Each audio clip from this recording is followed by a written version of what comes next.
Hello students, BCom एकाउंटन्सी में आड़त मालना हिसाबों प्रकरण આપણે શીખી રહ્યા છીએ। આ વિડીયોમાં આપણે ગુજરાત યુનિવર્સિટી બીકોમ સેમેસ્ટર 2 જાન્યુઆરી 2025ની યુનિવર્સિટી પરીક્ષામાં પૂછાયેલ દાખલો શીખીશું। આ પ્રશ્ન એકદમ લેટેસ્ટ છે, બરાબર? તો પ્રશ્ન સૌપ્રથમ સમજી લઈએ અને ત્યારબાદ એની ગણતરી ઉપર જઈએ। અમદાવાદના હિરેને પોતાના એજન્ટ નડિયાદના ધીરેનને 1000 ઘડિયાળ 120 રૂપિયાની પડતર કિંમતે આડતથી વેચવા મોકલ્યા। બરાબર, કેટલા ઘડિયાળ મોકલ્યા? 1000 ઘડિયાળ, અને પડતર કિંમત 120 રૂપિયા છે। ભરતીયા કિંમત પર 25% નફો મળે તે રીતે ભરતીયા કિંમત નક્કી કરવામાં આવે છે। બરાબર, 25% નફો ભરતીયા કિંમત પર ચડાવવાનો છે।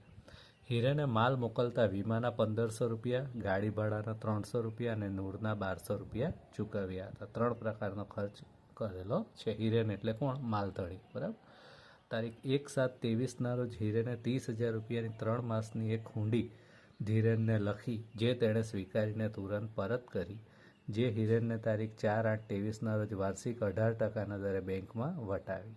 હિરેને આ હુંડી બેંકમાં વટાવી પણ લીધી છે। ધીરેન 4% લેખે સામાન્ય આડત, 2% આસામી આડત અને નફામાં 1/6 ભાગ મેળવવા અધિકૃત છે। તારીખ 31/3/24ના રોજ ધીરેને વેચાણ આંકડો અને તેની પાસેનો લેણી રકમનો બેંક ડ્રાફ્ટ મોકલ્યો, જેમાં તેણે નોંધ્યું હતું કે નૂર અને માલ છોડાવવાના 3000, જાહેરાત ખર્ચના 2795 રૂપિયા ચૂકવ્યા હતા। 25 ઘડિયાળ દરેક રૂપિયા 180ની કિંમતે અંગત ઉપયોગ માટે ખરીદી હતી। 175 ઘડિયાળ 180ની કિંમતે રોકડેથી વેચી હતી। 100 ઘડિયાળ 190ની કિંમતે નરેશને હિરેનની ભલામણથી વેચી હતી। 600 ઘડિયાળ 200 રૂપિયાની કિંમતે મહેશને ઉધાર વેચી હતી। વર્ષ દરમિયાન ધીરેનની દુકાનમાં આગ લાગી। ધીરેન એટલે એજન્ટ, બરાબર, આડતિયાની દુકાનમાં આગ લાગી, 20 ઘડિયાળ બળી ગઈ હતી। વીમા કંપનીએ 1800 રૂપિયાનો દાવો મંજૂર કર્યો। એટલે અસામાન્ય નુકસાન કેટલું થયું આપણે શોધવું પડશે। મહેશ અને નરેશ બંને નાદાર જાહેર થવાથી તેમની પાસેથી લેણી રકમ પેટે આખરી ડિવિડન્ડ તરીકે ₹60 વસૂલ થઈ શક્યા હતા। અહીં જુઓ, મહેશને પણ ઘડિયાળ ઉધાર વેચેલી છે, બરાબર, આ રહી, અને નરેશને પણ ઉધાર વેચેલી છે, પણ નરેશને ભલામણથી વેચેલી છે, બરાબર। આ બંને જણા નાદાર થયા અને ફક્ત ₹60 વસૂલ થઈ શક્યા। ₹60 એટલે 60%, 40% નુકસાન ગાલખાત। નહીં વેચાયેલ ઘડિયાળ પૈકી 5 ઘડિયાળને નુકસાન થયેલ છે, જેને વેચાણ યોગ્ય બનાવવા કુલ ₹225 મરામત ખર્ચ થવાનો અંદાજ છે। આપણે જ્યારે આખર સ્ટોકની ગણતરી કરીશું તો ત્યારે આખર સ્ટોકની જે રકમ છે એમાંથી ₹225 મરામત ખર્ચ તરીકે માઇનસ કરીશું, કારણ કે આટલા રૂપિયા રિપેરિંગની જરૂર છે। ઉપરની વિગતો પરથી હિરેનના ચોપડે તૈયાર કરો આડત માલનું ખાતું અને આડતિયાનું ખાતું। 2 ખાતા તૈયાર કરવાના છે। હવે હિરેન એટલે કોણ છે? આડતિયો છે, કારણ કે હિરેને માલ મોકલ્યો છે, આ માલધણી છે, હિરેન માલધણી છે। પ્રશ્નમાં માલધણી તરીકે હિરેન છે, અને આડતિયો કોણ છે? એજન્ટ નડિયાદનો ધીરેન।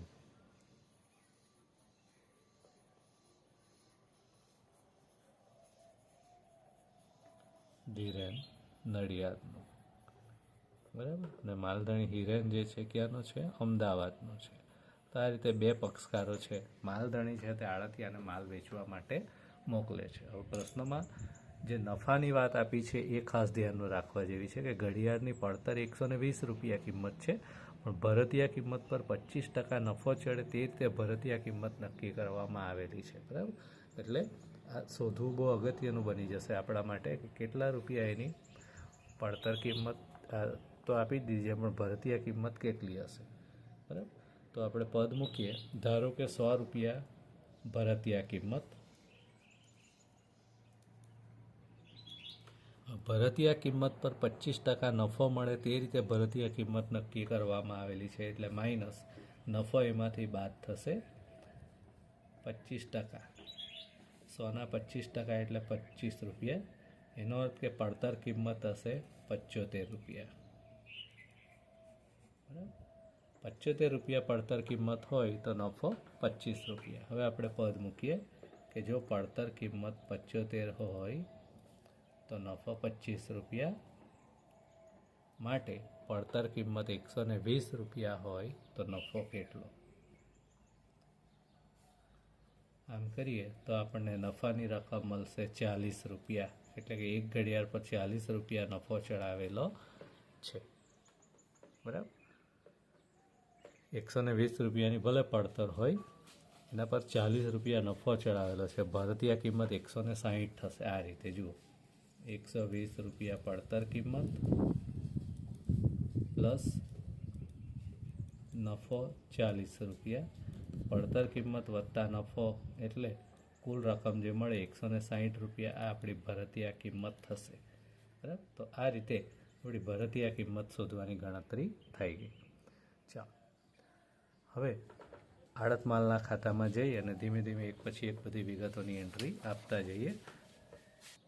તો જુઓ તમારી સ્ક્રીન ઉપર હિરેન એટલે કે માલધણીના ચોપડામાં નડિયાદ આડત માલનું ખાતું, બરાબર. હવે આડત માલના ખાતામાં આપણે સૌ પ્રથમ આડત પર મોકલેલ માલથી શરૂઆત કરીશું. આડત પર મોકલેલ માલ ખાતે, હવે અહીંયા માલમાં શું મોકલ્યું છે તો પ્રશ્નમાં જે સૂચના આપી છે એ જુઓ, 1000 ઘડિયાળ 120 રૂપિયાની પડતર કિંમતે, બરાબર. અને પડતર કિંમત પર પાછો નફો પણ આપણે ગણ્યો ભારતીય કિંમત ઉપર, અને એ રીતે 160 રૂપિયાના ભાવે મોકલ્યું એમ કહેવાય, બરાબર. તો 1000 ઘડિયાળ 160 રૂપિયાના ભાવે મોકલ્યા.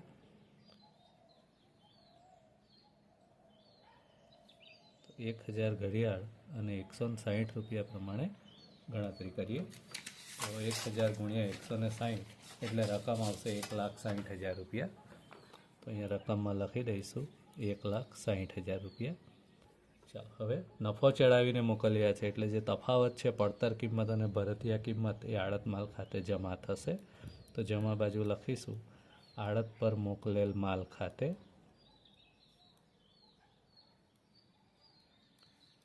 તફાવત. શેનો તફાવત? ભારતીય કિંમત અને પડતર કિંમતનો.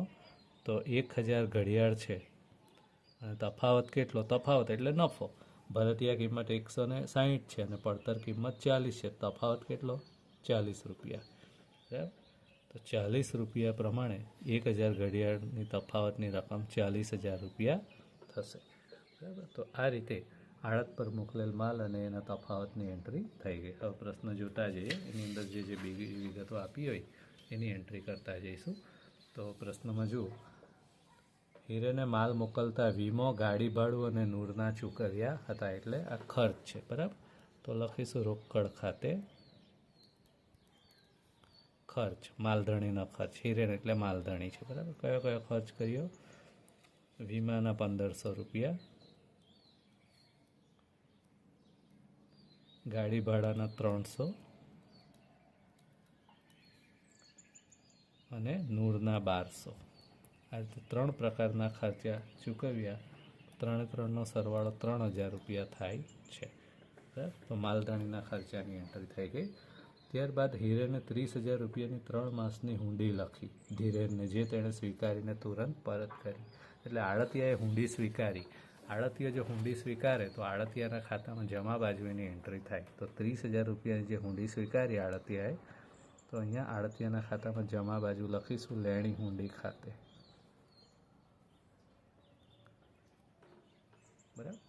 એડવાન્સ તરીકે આ હુંડી સ્વીકારી સૌ પ્રથમ શરૂઆતમાં. તો એ રકમ અહીંયા આડતિયાના ખાતામાં જમા કરીશું. ચાલો ત્યારબાદ આગળ જુઓ.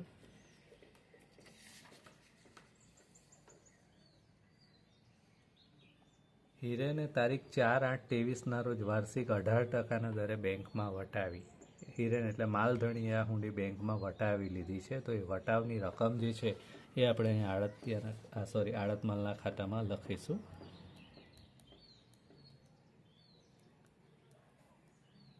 લેણી હુંડી ખાતે વટાવ. તો એ વટાવની રકમ કેટલી છે એ ગણવી પડશે, બરાબર. તો વટાવની રકમ સૌ પ્રથમ આપણે ગણી નાખીએ.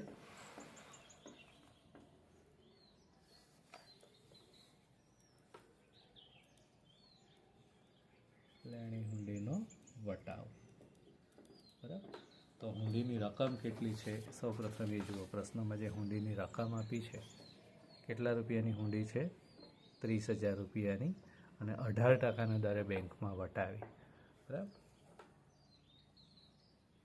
30,000 રૂપિયા, 18%, અને કેટલા માસ માટે વટાવી એ માસ અને છેદમાં વર્ષના માસ 12. આમ કરીશું તો આપણને વટાવની રકમ મળશે, પણ અહીંયા પહેલાં માસ શોધવા પડશે.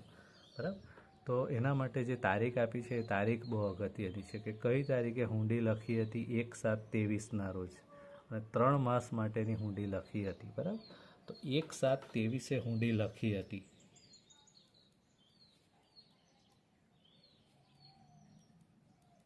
એક 7/23 અને 3 માસની મુદ્દતની છે.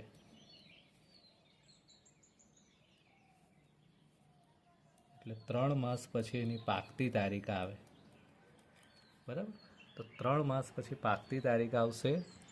7મા મહિનામાં હુંડી લખીએ એટલે 8, 9 અને 10, 10મા મહિનામાં હુંડી પાકે. બરાબર, તો 1/10/23 થાય, પ્લસ 3 દિવસ છૂટના એટલે 2, 3 અને 4, એટલે પાકતી તારીખ આવે 4/10/2023. હુંડીમાં 3 દિવસ વધારે ના મળે, ગ્રેસિંગ પીરિયડ, છૂટના દિવસ કહેવાય.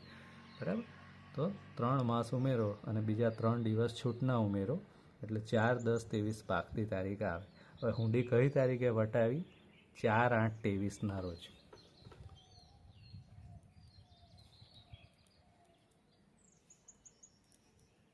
4/8/23.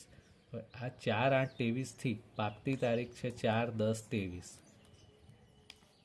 બરાબર, તો આ બંને વચ્ચે કેટલા ટાઈમનો પીરિયડ છે એ જે છે એ પીરિયડ આપણે અહીંયા લખવાનું છે. તો 4/8/23થી 4/10/23 એટલે કેટલા માસ થાય? 2 માસ. બરાબર, તો 2 માસ જે છે એ અહીંયા ઉપર સૂત્રમાં લખીશું, એટલે 30,000 ગુણ્યા 18% ગુણ્યા 2/12. આમ કરીશું એટલે હુંડીના વટાવની રકમ મળશે 900 રૂપિયા. બરાબર, તો આ 900 રૂપિયા જે છે હુંડીનો વટાવ એ આપણે આડત માલના ખાતામાં ઉધાર બાજુ લખીશું. ત્યારબાદ આગળ જુઓ પ્રશ્નમાં જે બીજી સૂચના આપી છે તે આડતિયાએ નૂર અને માલ છોડાવવાના 3,000 અને જાહેરાત ખર્ચના 2795 રૂપિયા ચૂકવ્યા હતા. આડતિયાના ખર્ચા છે એટલે અહીંયા લખાશે આડતિયા ખાતે ખર્ચા. આડતિયાએ જે ખર્ચા કરેલા છે એ નૂરના 3,000, જાહેરાત ખર્ચના 2,795.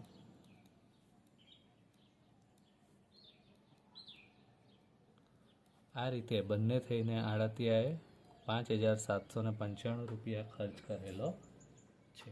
બરાબર, હવે આડતિયા ખાતે લખ્યું એટલે આડતિયાના ખાતામાં જમા બાજુ આની એન્ટ્રી કરીશું. આડતિયાના ખાતામાં જમા બાજુ લખીશું આડત માલ ખાતે ખર્ચા. કુલ રકમ છે 5,795.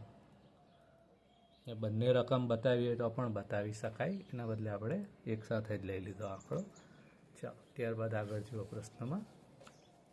હવે વેચાણની વાત છે કે કઈ રીતે ઘલિયાળ વેચાય. બરાબર, તો વેચાણ જે છે એ આડત માલના ખાતામાં જમા બાજુ નોંધાશે. તો આડત માલના ખાતામાં જમા બાજુ લખીશું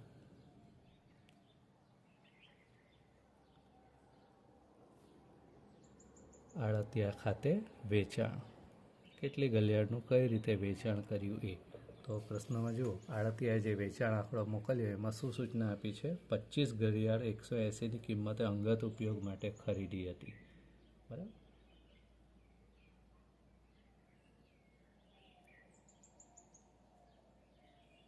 અંગત ઉપયોગ માટે એટલે આડતિયાએ પોતે ખરીદી લીધી 25 ઘડિયાળ અને કેટલા રૂપિયાના ભાવે? 180 રૂપિયાના ભાવે. તો 25 ઘડિયાળના 180 રૂપિયા કરીએ તો 4,500 રૂપિયા થાય છે. બરાબર, ત્યારબાદ આગળ જુઓ, 175 ઘડિયાળ 180 રૂપિયાની કિંમતે રોકડેથી વેચી હતી. રોકડ વેચાણ. ઘડિયાળ કેટલી? 175 અને કેટલા રૂપિયાના ભાવે વેચી? 180 રૂપિયાના ભાવે. તો 175 ઘડિયાળ 180 રૂપિયા એટલે 31,500 રૂપિયા થશે.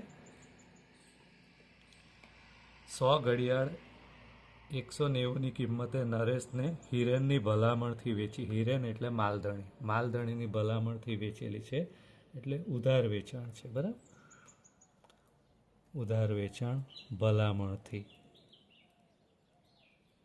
બરાબર. કોને વેચી છે? એ નરેશને. કેટલી? 100 ઘડિયાળ 190 રૂપિયાના ભાવે. 100 ઘડિયાળના 190 રૂપિયા પ્રમાણે કરીએ એટલે 19,000 રૂપિયા થશે. 600 ઘડિયાળ 200 રૂપિયાની કિંમતે મહેશને ઉધાર વેચી હતી. ઉધાર વેચાણ મહેશને 600 ઘડિયાળ અને 200 રૂપિયાના ભાવે. 600 ઘડિયાળના 200 રૂપિયા પ્રમાણે કરીએ તો 1,20,000 રૂપિયા થશે. બરાબર. આમ કરીએ 4 4નો સરવાળો તો 1,75,000 રૂપિયા થાય છે. તો આટલી ઘડિયાળનું આડતિયાએ વેચાણ કર્યું છે. બરાબર. અહીંયા આડતિયા ખાતે લખ્યું એટલે વેચાણ જે છે આડતિયા ખાતામાં આવશે. તો આડતિયાના ખાતામાં ઉધાર બાજુ આ રકમ લખાશે 1,75,000 રૂપિયા. વિગતમાં લખીશું આડત માલ ખાતે વેચાણ.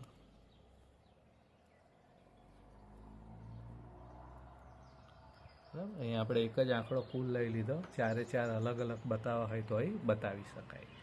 ચાલો, તો વેચાણની પણ એન્ટ્રી થઈ ગઈ. હવે વેચાણ ઉપર આડતિયાને આડત મળવાની છે. એના માટે પ્રશ્નમાં સૂચના આપી છે. ધીરેનને 4% લેખે સામાન્ય આડત, 2% લેખે આસામી આડત મળવાની છે. બરાબર. તો લખીશું અહીંયા આડતિયા ખાતે આડત. 4% સામાન્ય આડત, કુલ વેચાણના 4%. બરાબર. તો સામાન્ય આડત જે છે 1,75,000 રૂપિયાનું કુલ વેચાણ થયેલું છે એના 4% લેખે મળશે. તો એના 4% કેટલા થાય? 7,000 રૂપિયા થાય છે. બરાબર. અને આસામી આડત 2%. આસામી આડત એટલે આડતીઓ પોતાના જોખમે જે ઉધાર વેચાણ કરી. અહીંયા ઉધાર વેચાણ 2 થયું છે, પણ નરેશને જે ઉધાર વેચાણ કર્યું છે એ માલિકની ભલામણથી કરેલું છે, માલધણીની ભલામણથી. અને મહેશને જે ઉધાર વેચાણ કર્યું એ આડતીએ પોતે કરેલું છે. તો આસામી આડત જે મળશે એ ફક્ત આના પર જ મળશે, ભલામણથી વેચાણ પર મળે નહીં. એટલે આસામી આડત 1,20,000 પર જ ગણાશે. તો આસામી આડત જે મળવાની છે 2%, એ 1,20,000 પર ગણીશું. 2,400 રૂપિયા થશે. અને બંને આડતનો સરવાળો 9,400 રૂપિયા આપણે બહાર કાઢીશું. જે આડત મળવાની છે એ આડતિયાના ખાતામાં જમા કરીશું. આડતિયાના ખાતામાં જમા બાજુ આડત માલ ખાતે આડત અથવા કમિશન કુલ રકમ જ લખીશું 9,400 રૂપિયા.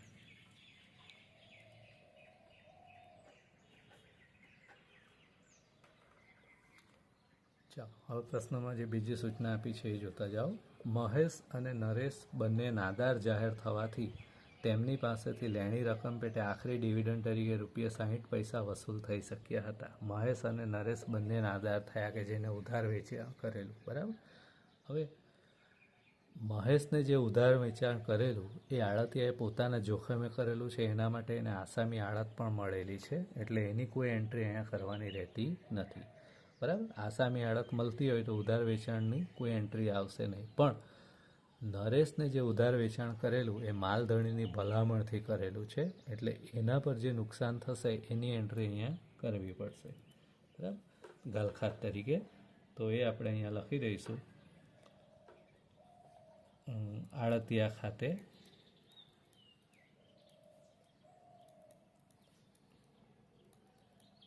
ગાલખાત. બરાબર. કેટલું ગાલખાતનું નુકસાન થયું તો આપણે જોયું કે આ ધ્યાનમાં લેવાનું નથી, કારણ કે એના માટે આડતિયાને આસામી આડત મળે છે. ભલામણથી જે વેચાણ કરેલું છે 19,000, એમાંથી શું કહ્યું છે 60 વસૂલ થઈ શક્યા, એટલે 60% નાણાં મળી ગયા. તો 40% નુકસાન. તો 19,000ના 40% નુકસાન થયું છે. બરાબર. તો 19,000 રૂપિયા ઉધાર વેચાણ હતું એના 40% કરો. 19,000ના 40% એટલે 7,600 રૂપિયા. 7,600 રૂપિયાના ઉધાર વેચાણની પણ એન્ટ્રી આપણે કરી દીધી. બરાબર. ચાલો, તો એ પણ થઈ ગયું. હવે આગળ જઈએ. આખર સ્ટોકની હવે ગણતરી કરવાની બાકી છે કે કેટલી ઘડિયાળનો આખર સ્ટોક વધ્યો છે. તો આખર સ્ટોકની ગણતરી ઉપર આપણે જઈએ.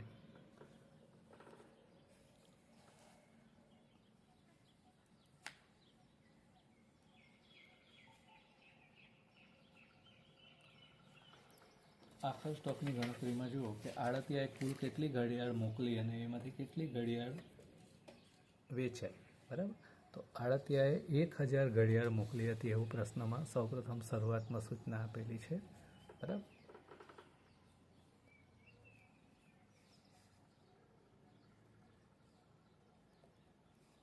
માલધણીએ મોકલી, કોને મોકલી? આડતિયાને, બરાબર. 25 ઘડિયાળ આડતિયાએ અંગત ઉપયોગ માટે ખરીદી, એટલે આમાંથી 25 ઘડિયાળ માઇનસ થઈ જશે, અંગત ઉપયોગ માટે છે. 175 ઘડિયાળ રોકડેથી વેચી હતી, રોકડ વેચાણ, એ પણ માઇનસ થઈ જશે. 100 ઘડિયાળ નરેશને હિરેનની ભલામણથી વેચી હતી, એટલે કે ઉધાર વેચાણ જ થશે એ પણ, બરાબર. બીજી 600 ઘડિયાળ મહેશને ઉધાર વેચી હતી,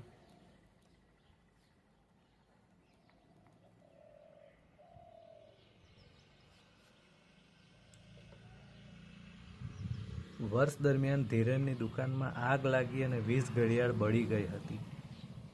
વીમા કંપની 1800 રૂપિયાનો દાવો મંજૂર કર્યો હતો, બરાબર. તો 20 ઘડિયાળ બળી ગઈ હતી આગમાં, આગ લાગી, આગમાં નાશ પામી.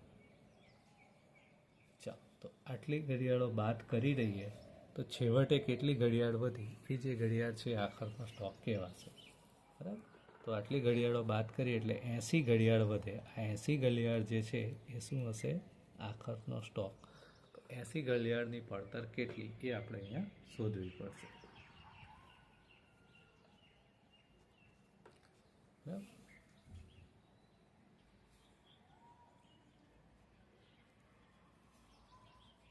તો 80 ઘડિયાળ અને એક ઘડિયાળની કિંમત કેટલી? તો અહીંયા તો પડતર કિંમત આપી છે, ભરતિયા કિંમત કેટલી છે પ્રશ્નમાં આપણે ગણીને શોધી હતી? 160 રૂપિયા, બરાબર. આપણે ગણતરી કરી હતી, જો આ 160 રૂપિયા ભરતિયા કિંમત છે, એટલે આખરનો સ્ટોક ભરતિયા કિંમતે ગણાય. તો 160 રૂપિયા ભરતિયા કિંમત છે. તો એ પ્રમાણે જો આપણે એની ગણતરી કરીએ તો 12,800 રૂપિયા એની પડતર આવે છે, પ્લસ એમાં માલધણીના ખર્ચા ઉમેરીશું.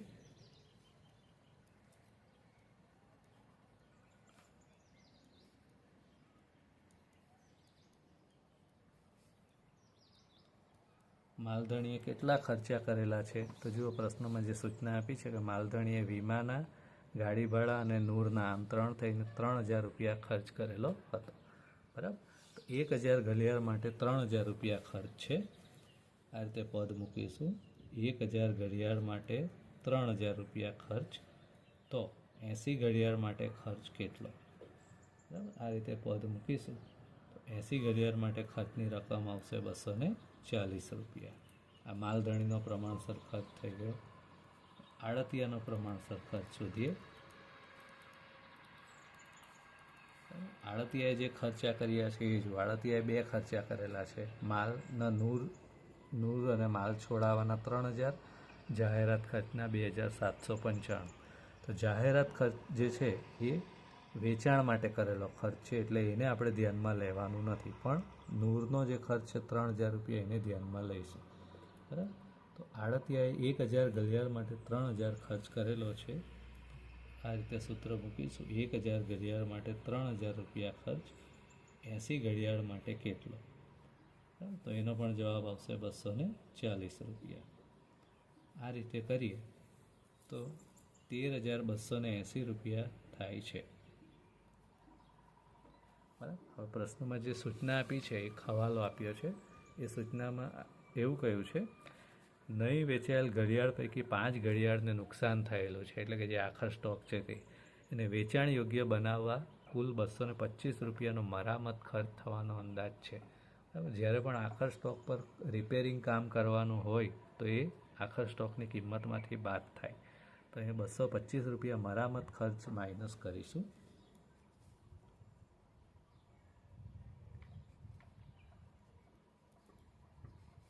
નુકસાની માટે મરામત ખર્ચ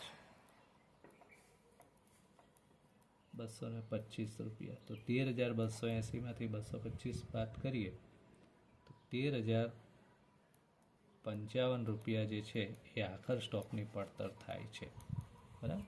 તો આખર સ્ટોકની જે પડતર છે 13,055 રૂપિયા એ અહીંયા આપણે જમા બાજુ આડત માલના ખાતામાં લખીશું. આખર સ્ટોક ખાતે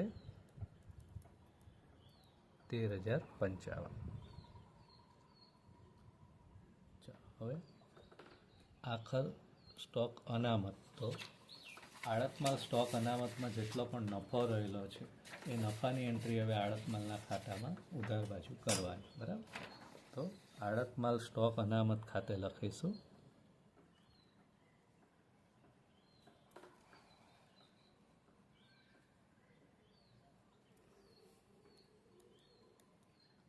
આખર સ્ટોક આપણે અહીંયા લખ્યો. બરાબર. હવે આડત માલ સ્ટોક અનામત ખાતે. હવે સ્ટોક અનામતમાં શું લખાય? આખર સ્ટોક જે છે કેટલા એકમોનો છે? 80 ઘલિયાળનો છે. બરાબર. અને 80 ઘલિયાળમાં કેટલા રૂપિયા નફો સમાયેલો છે? તો એક ઘલિયાળ પર આપણે જોયું કે 40 રૂપિયા નફો સમાયેલો હતો. તો 80 ઘલિયાળ પર નફો કેટલો? તો 80 ઘલિયાળ પર 40 રૂપિયા પ્રમાણે નફાની રકમ આવશે 3200 રૂપિયા. તો એ આપણે અહીંયા લખીશું. બરાબર.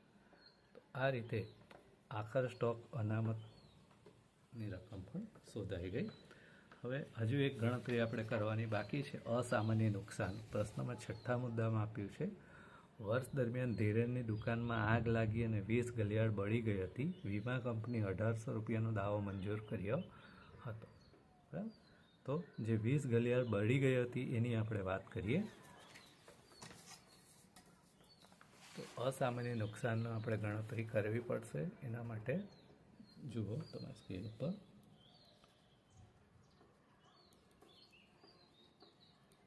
અસામાન્ય નુકસાનની ગણતરી. કેટલી ઘડિયાળ બળી ગઈ? 20. તો 20 ઘડિયાળ. અને જ્યારે પણ અસામાન્ય નુકસાનની ગણતરી કરો તો અસામાન્ય નુકસાનની જે ગણતરી છે એ ભરતીયા કિંમત પર નહીં કરવાની, પડતર કિંમત પર કરવાની. તો 20 ઘડિયાળના 120 રૂપિયા પ્રમાણે કરીએ. બરાબર. તો 2400 રૂપિયા એની પડતર થાય છે.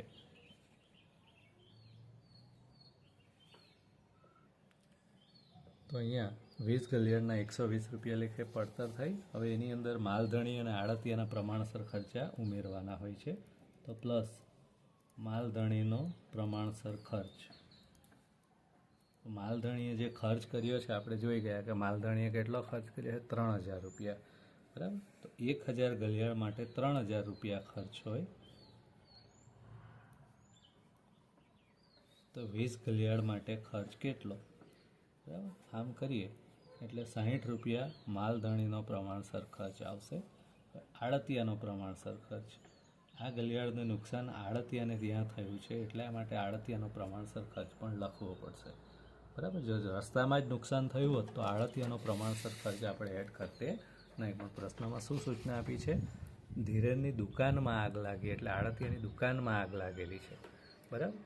આડતિયાની દુકાનમાં આગ લાગી હોય એટલે એણે જે કરેલો ખર્ચ છે એ પણ પ્રમાણસર ઉમેરવો પડે.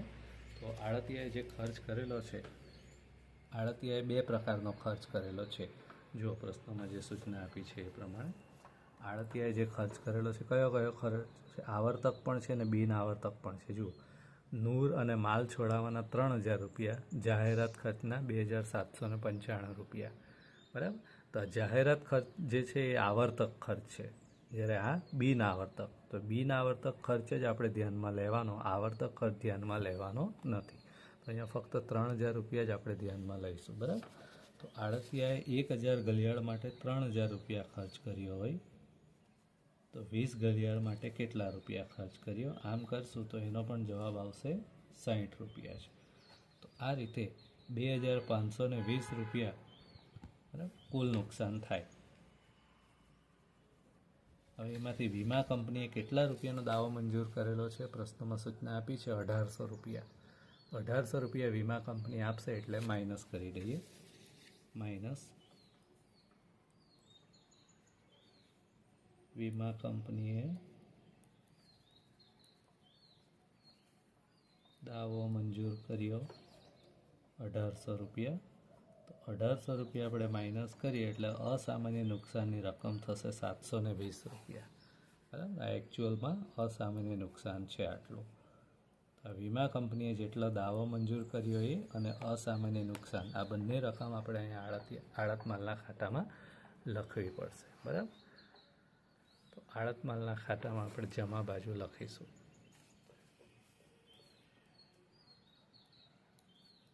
વીમા કંપની ખાતે દાવો મંજૂર કર્યો એ ₹1800 અને અસામાન્ય નુકસાન ખાતે જે નુકસાન થયું એ તો ગણતરીમાં જુઓ, વીમા કંપની 1800નો દાવો મંજૂર કરીએ તો આપણે લખી દીધું. અસામાન્ય નુકસાન કેટલું થયું? ₹720. તો અસામાન્ય નુકસાન તરીકે ₹720 લખી દઈશું. બરાબર, તો ઓલમોસ્ટ મોટાભાગની રકમ આપણે લખી નાખી છે.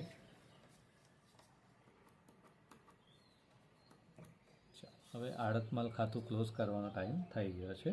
તો આડત માલ ખાતું ક્લોઝ કરીએ તો જમા બાજુનો સરવાળો ₹2,30,575 થાય છે. એ જ સરવાળો અહીંયા ઉધાર બાજુ પણ લખી દઈએ, ₹2,30,575.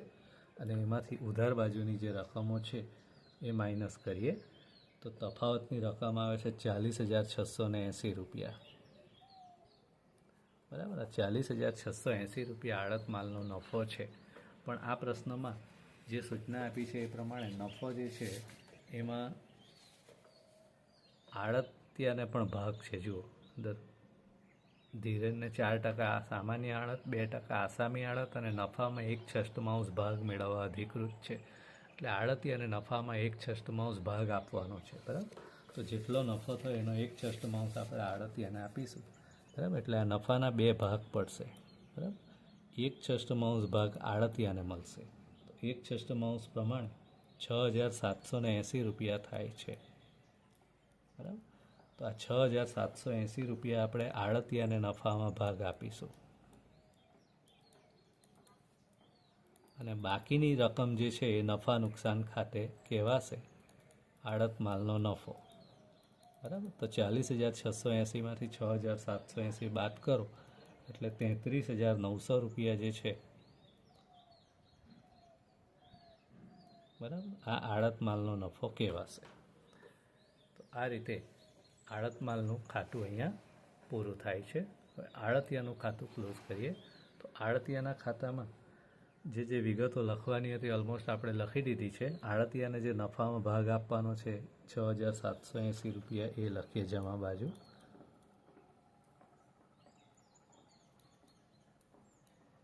આડત માલ ખાતે નફામાં ભાગ. બીજું એક ગાલખાદની એન્ટ્રી આપણી બાકી છે. અહીંયા જે ભલામણથી ઉધાર વેચાણ કરેલું એની ₹7,400 ગાલખાદ જે છે એ અહીંયા આડતિયાના ખાતામાં જમા બાજુ આવશે. આડત માલ ખાતે ગાલખાદ.